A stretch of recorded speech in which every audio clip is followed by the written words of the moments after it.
Hey guys, welcome to Medical Terminology Week 1. I am going to slide over here and turn off the video and try to turn it right back on because it's like miniature size, but I guess it's just going to have to work. You're just going to have to see a mini-me. Welcome to Medical Terminology. I'm so excited to have you guys in class. It's going to be a really exciting class for a lot of you. Some of you, you've had the anatomy and physiology class, so you already have had a textbook. Well, this session we are switching to ebook. So if you have the textbook, you will be using your hard copy textbook. You will not be using an ebook. If you have not had anatomy and physiology, you will be using an ebook. So we are going to jump right in right now and get started. Hopefully, I'll be able to post this recording on a link that's actually like a YouTube link where you can watch it only if you have the link. You won't find it on a publicly viewed YouTube channel. It'll be a privately viewed YouTube channel that you'll actually have to have the link for, and I'll be sending that out. And that way you can view this recording if you have an iPad or an iPhone or an Android smartphone or a tablet of any kind. The problem we've had in the past is that Blackboard needs a flash player, so you couldn't actually view the Blackboard Collaborative recordings if you were using an iPad, an iPhone, something like that, because they don't have flash. So we have found a converter that will allow us to convert it to recording basically that we can publish on YouTube, on our own YouTube channel. So that way you guys can watch it, watch the recordings no matter what type of computer or iPad or tablet or fancy little gadget you might happen to be using. So, all right, here we go. This week, well, first things first, I am Misty Green. I will be your instructor for this class. For some of you, it's my first time having you. For some of you, you've had me before, so you know what to expect. But if this is my first time having you, welcome. I am excited to get to know you a lot better. This is me. This is me and my husband and my three teenage boys, 19, 15, and 14. So I know I don't look that old, but I promise that I am.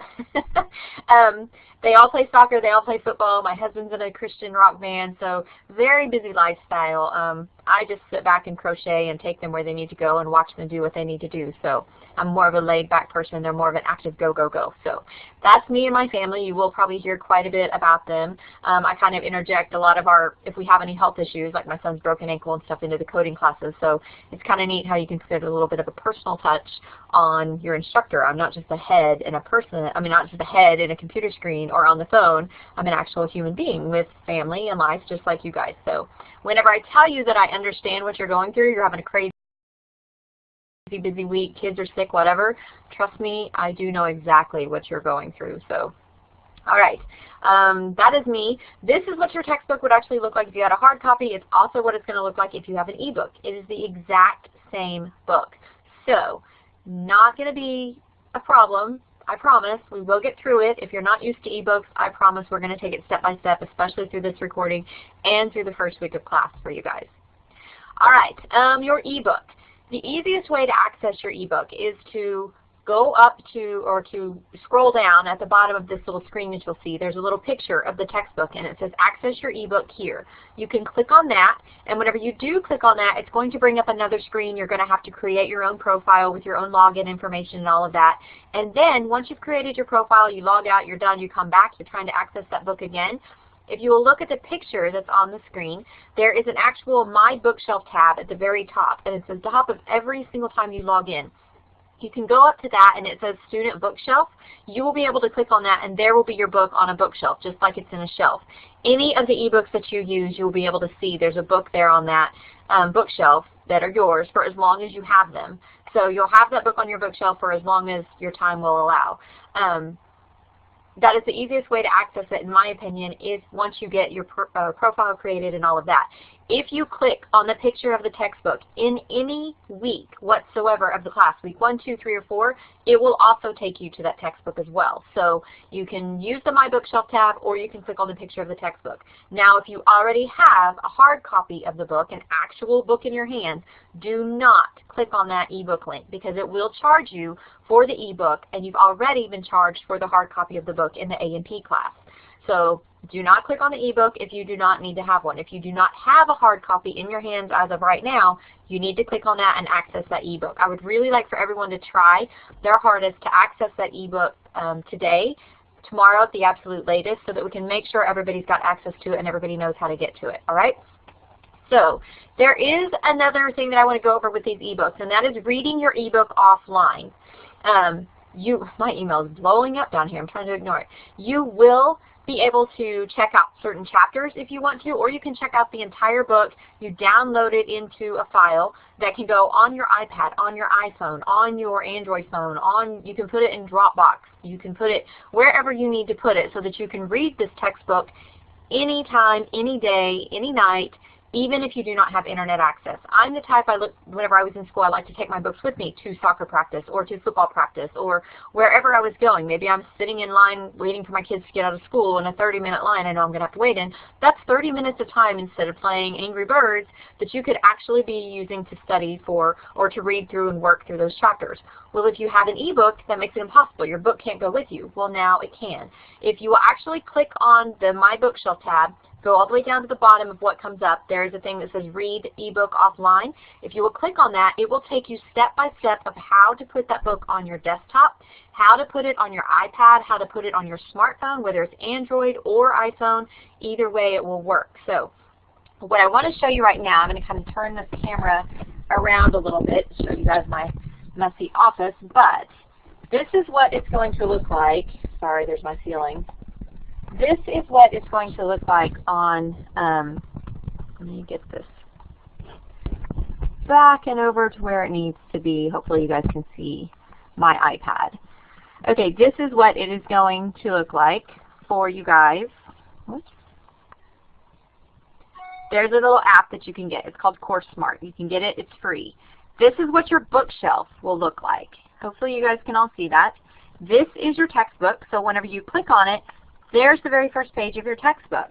Now up here, you've got this little tab that you can go to that will allow you to go to a certain chapter. Say we are doing chapter 1 and you want to go to page 13 of chapter 1. There's page 13 of chapter 1. Or say you know the pages you want to go to, click up here in this little Go To box. Say we want to go to page 56. We click in page 56.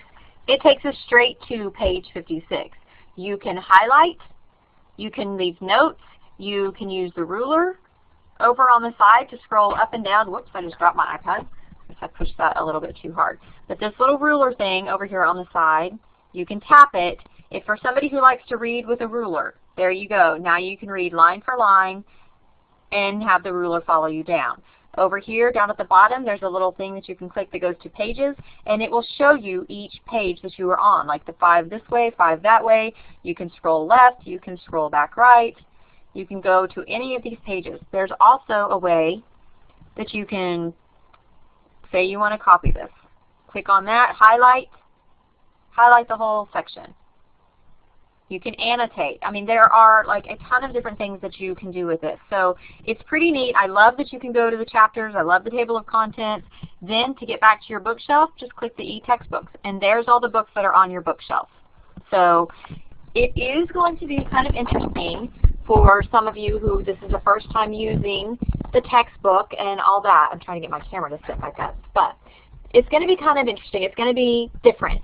So I don't want you to think, oh my gosh, this is going to be perfect. Nothing is perfect, especially it's technology. It's not going to be perfect the very first time. It's not going to be perfect every single time. But it will work for you if you learn how to use it. There is a great index in the back of this textbook that you can use for a dictionary. There's an index to tell you what words are. There's some, I can't remember what they're called, but these things in the back of the book, they're indexes in the back of the book, or appendixes in the back of the book that will give you the, I am totally blanking out here. There's a great index that's in the far back of that book. Let me grab my actual book and show you. There's a key terms. There are, Appendix B is the answers to the exercises for all of the odds. And then you have these appendixes that are the suffixes and the prefixes and all of those kinds of indexes in the back of the book that make it just a little bit easier for you guys to use. So if you will learn to get familiar with that book, even if it's an ebook, flip through it, get familiar with it. Learn how to read it offline so that you have access to that book even whenever you don't have internet connection. That is the key to being successful with an ebook. So if you guys have any questions, you need help figuring it out or whatever, please just let me know. I will be more than happy to give you a phone call or to meet with you in person with your computer if you need me to do so. Whatever you need to make this work, we will definitely find a way to make it happen. All right? Okay, moving on. So for week 1, let me see if I can get this to actually go full screen here. It's not going to do it. It's going to stay little. All right, for week 1, you guys have got a few things that I want you guys to know. There is a calendar on the left side of your screen. You can put it over on the right. You can undock it, whatever you need to do. And that calendar has all of the due dates, times, everything that you need to know to be successful and stay caught up on this class. You do have something due every Tuesday, starting tomorrow, every Thursday, and every Saturday. So come Tuesday night at 11 o'clock, if you haven't logged in and touched this class, you're going to get a 0 for whatever was due that day. I'm not saying you can't make it up, but I'm saying that I really need you to try your best to stay caught up in this class to get everything done on time or beforehand. You can work ahead as much as you want. All you need to do is just click on it, do it, get it done, get it turned in. Just make sure you're paying attention to those due dates and that you know when everything is due so you don't get late points deducted for your work. You do have to respond to at least 2 other students in those discussion posts for full credit. We're changing a little bit about the way we grade our discussions. There's a full rubric on every single discussion letting you know these are my expectations, this is what I expect to see in your discussion post, and here's what I expect to see in the replies that you give to the other students. Here's how the points will be broken down. So if you're not getting the full 20 points for your discussion post, you need to go back and look at that rubric and see what you did wrong or what you left out. In this course, there are worksheets, and you can notice there's one that says printable.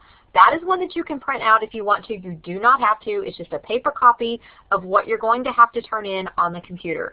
So if you're more of a tactile learner like I am, you have to have a physical thing in your hand, write it down, highlight it, do whatever you need to do. By all means, print that worksheet off for that week, do it that way, and then go do it on the computer because you have to submit your answers on the computer. The one you print off, you're not going to get any points for it. If you do it, great. If you need help on it, you need to know the answers for it, let me know. I'll be more than happy to help you.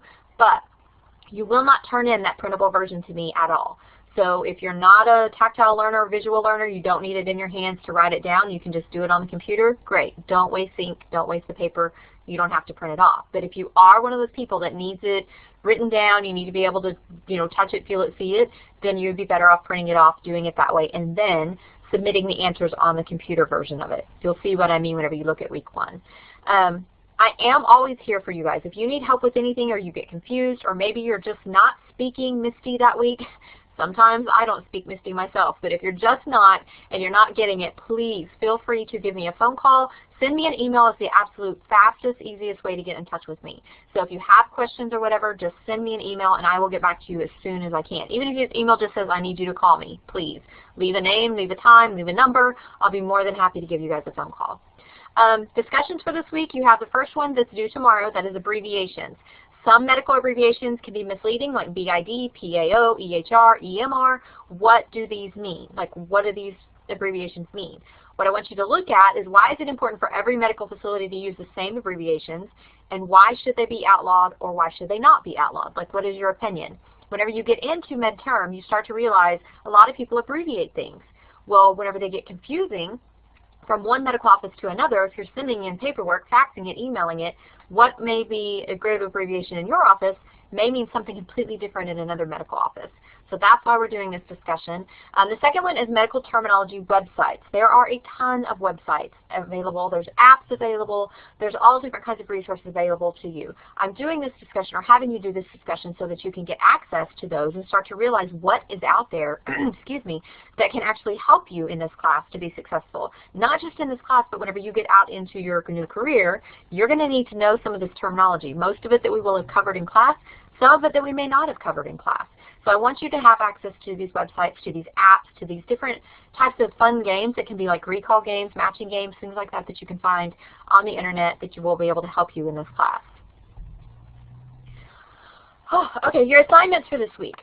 You do have the one worksheet that is due this week, and that is your main assignment. It's a pretty long worksheet, but it is such a great helper in being able to memorize and know these terms. I don't expect you to memorize every term in this book. That's not what this class is about. It's not a Dean Vaughn class. It is literally meant to give you a access to basically medical terminology, maybe give you access to words you've never heard before, or access to words that you've heard but you have no idea what they mean. You're going to be able to break the word apart, find out what the root is, find out what the prefix is, the suffix is. Maybe you'll memorize 10 or 15 prefixes and 10 or 15 commonly used suffixes, and you'll know, okay, an appendectomy. I know what ectomy means. That's a surgical removal, but what is append? It's got to be the appendix. So appendectomy would be the surgical removal of the appendix. That's what you're going to get out of this class, is how to take these words apart and put them back together so that you learn the meaning of the prefix or the meaning of the suffix, and that way you can kind of figure out the word on your own without having to look up every single one in a medical dictionary. The second assignment you have is a video summary. There's at least 250 words on this summary, no less. I'm not just going to be counting words. I'm looking for punctuation. I'm looking for proper grammar, proper spelling. All of those things need to be checked before you submit this video summary. You'll click on the video, watch it, and then do a short little summary over it. And whenever I say 250 words, it's like 2 paragraphs, basically. So if you're doing it in Word, it actually counts the words for you. Don't get so hung up on the 250 words. Get hung up on the content and what you actually need to be answering in that video. You do have a week 1 quiz this week that is due Saturday at 11 o'clock. The quiz does close at 11 o'clock Central Standard Time. So make sure you've given yourself enough time before you actually start that quiz to be able to complete it. You only get 1 attempt to do it. So it is not timed. It's only 20 questions, but it will not be opened back up. So if you miss it, you miss it. And that's a lot of points to be missing, so make sure you don't. All right, learn to use your textbook. You can't break it. Even if it's an ebook, you can't break it. We can fix it. We can figure it out. I promise. It's not going to be as hard as you may think. Sometimes it's kind of daunting. An ebook, oh my gosh, I can't do this. So a lot of people are like, forget it. I promise you, I will help you through all of this. I was one of those people. I pushed it off, pushed it off, pushed it off. No, I can't do it. I cannot tell you how many times in the last 6 months I've been up at Lake Spavinaw with my family. A student's got a question. I didn't bring my books. It's Saturday at 2 o'clock. I'm fishing. Wait, I have the chapters on my iPad, and my iPad does happen to be in my truck. So I go to my truck, grab my iPad, flip to the page they have a question about, and there it is. It actually makes it so much easier. All of my books are carried around on my iPad or on my phone. So I don't have to have these books with me. It's so light, it's so easy. I can flip to whatever page I need to go to. I can check the table of contents for whatever I need to find. It's actually easier than having a textbook. And I, trust me, of everybody in this world, I would be the last person who would ever expect to say that, but it really has saved me being able to just jump to it. Or I find myself like in the middle of, you know, a traffic, you know, jam or something, or maybe I'm waiting on my kid, you know, who's taking forever to get out of football, so it's going to be 45 additional minutes because the coach decides he wants them to run because they got in trouble at practice. So you're sitting there, well, I've got my book, so I can start answering emails, I can start answering students' questions.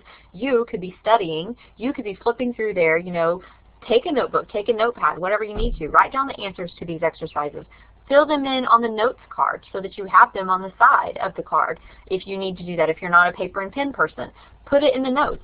Exercise 1-1, number 1, here's my answer. Number 2, here's my answer. And then check it with the answer key that's in the back of the book.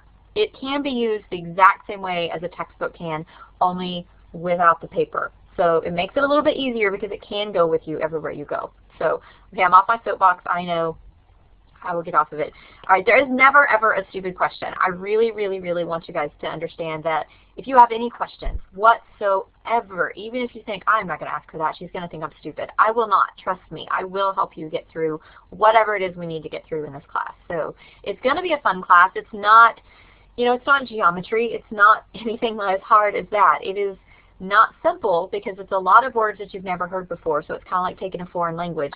But it's words that you really need to build the foundation on so that you can get through the coding classes, so that you've heard these terms and they're not new to you whenever you do start coding or get into the medical insurance classes that you're going to have to take. So I'm very excited to have you guys. I am very, very excited to get to know all of these new students that I've got. So some of you I've had before, and I'm excited to have you back, but I'm also excited about the new students that we have in this class too. There are, I think, 15 or 16 students in this class, so there should be plenty of people for you guys to respond to in those discussion posts. All right, a few more little things before I get off of here. I want you guys to make sure that you are aware of the fact that you're going to start, you're taking this education to begin a new career. That needs to start now. You need to start thinking about that now. If you will fix your Facebook, your Pinterest, your YouTube channels, your LinkedIn accounts, your emails even, to be much more professional.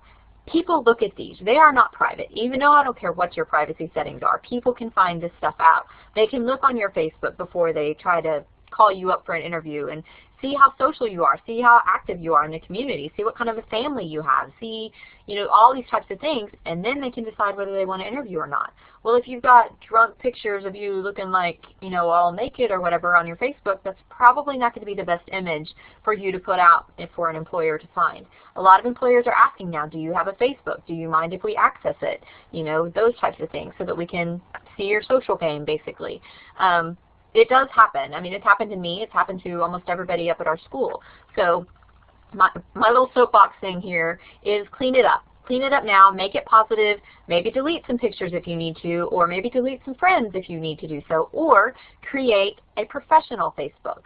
My Facebook for my profession is Misty Green Instructor. It is kept separate from my personal one. Not that I have anything to hide. My personal one has all kinds of pictures of my kids and my crochet stuff and things I want to share with my mom and stuff like that. But my professional one has my students and the professional side of me. Not that I'm bipolar and have two people, but you see what I'm saying. You want to present this very professional outcome, basically, of your life, or picture of your life, either on Facebook or LinkedIn or Twitter or any of those things. So you may want to think about changing your email address. babymama@yahoo.com, maybe that's not the best, most professional email address for you to have. So those kinds of things I want you guys to start thinking about now, getting used to the idea of, cleaning it up, keeping it professional, those kinds of things. Maybe your Facebook is perfectly fine for an employer to go look at, and that's great, but just double check it for anything that might not be. All right, I do want you guys to start thinking, too, about week 4 of this class is actually the week of Thanksgiving. Well, week 4 is your finals week. So with that being said, your final is going to be due the Friday after Thanksgiving Thursday. So you're going to have to start thinking ahead, maybe work ahead if you've got family plans, if you're going out of town. Just start to prepare for that now. Don't get caught off guard Thanksgiving week and be like, oh no, I don't have time to do my homework. It's Thanksgiving. We're going out of town. I won't have internet, anything like that. So make sure that you guys prepare for that. You can work ahead as much as you want. Just make sure you're logging in at least once a week in discussion posts, you're replying to students, all of that. But everything is open to you so that you can work ahead. If you find yourself by Wednesday being done with week 1, start on week 2. Don't just give up and take off until the next week. Get ahead a little bit for this class and your next one. Your finals for the next class will actually be due the week of Christmas. Ugh. So try to work ahead, get ahead a little bit. I'm not saying you have to. You're not going to get extra credit for doing so, but just give yourself enough time to prepare for that week is Thanksgiving week. And for some of you it may be crazy. For some of you it may be perfect time to get caught up on all your work. I don't know. I just want you guys to not be caught off guard by that. All right, I am changing my office hours for those of you who are used to my office hours. I will now be at the school on Wednesdays from 8 to 3 and Fridays from 8 to noon. So if you need to call me or you need to come in and see me, that's when I will be there. Monday, Tuesday, Thursday, I will be working from home, as I'm doing today.